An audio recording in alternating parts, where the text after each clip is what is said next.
Hi, my name is John. This is my dog Meeka, and we're going to be showing you the Ubiquiti UniFi UAP-AC access point today. We're going to unbox it and take a look at what's inside and go over some of the details of the specifications of the access point and capabilities of it as well. Get off the sleeve here, just a little bit of information about the access point on that. So we have a pretty standard box. First thing we see when we open it is the access point itself. Get it out of its plastic bag here. What do you think, Meeka? Does that look nice? All right, so we have a white access point, a couple Ethernet ports on the bottom of it. We'll get into the details of the access point in just a little bit. We have a quick start guide, information about how to plug it in, where to plug it in. Looks like mounting hardware, where to put holes for cables through walls, things like that. All right. Mounting hardware, we have two mounting brackets. One's metal, one's plastic. Plastic one will attach to the access point, and then the metal one is for false ceiling mounting. Next up, we have our power supply, power cord for the PoE injector that comes with it. Don't have to worry about ordering a separate power supply for the unit. This is a gigabit 48 volt half amp power supply. We'll get into the details and show some close-ups of that a little bit later. And they're nice enough to include mounting hardware for everything for the brackets, a little bit anchors, screws, bolts. And what do you think, Meeka? Is that it? Is that empty? Just the little plastic container, right? You're probably going to chew and eat that later, aren't you? All right.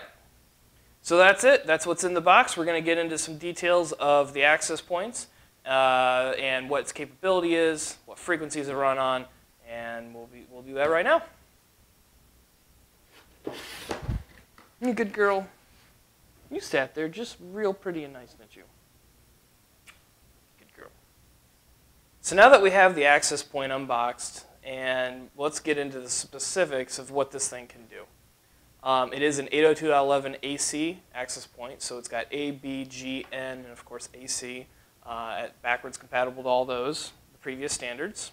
It's a 3x3 dual band, 2.4 gigahertz and 5 gigahertz capabilities. So the 2.4 has 450 MIPS, the 5 gig has a capability of 1300 MIPS.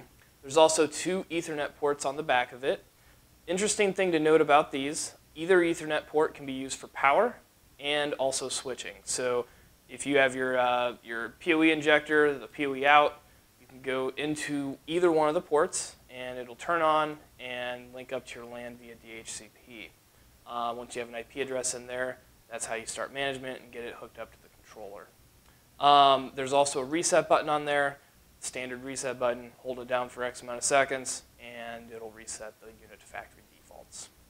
Documentation on the quick start guide here says that the access point can handle up to 200 concurrent users. I don't know what kind of bandwidth it would give you at that. We're going to do some testing in our proof of concept lab here at our office, and we might touch on that at a later time. Next thing we found in the box is how to mount the access point.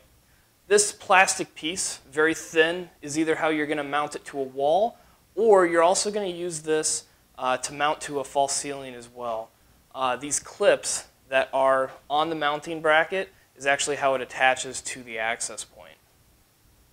So if you're going to mount it to a false ceiling, however, you got to use this metal piece. It's got a kind of a ribbed section around the top here. What you do is you just kind of sandwich it between your false ceiling with the included mounting hardware and then snap on your access point underneath. Fairly simple concept. Looks like it would work pretty well.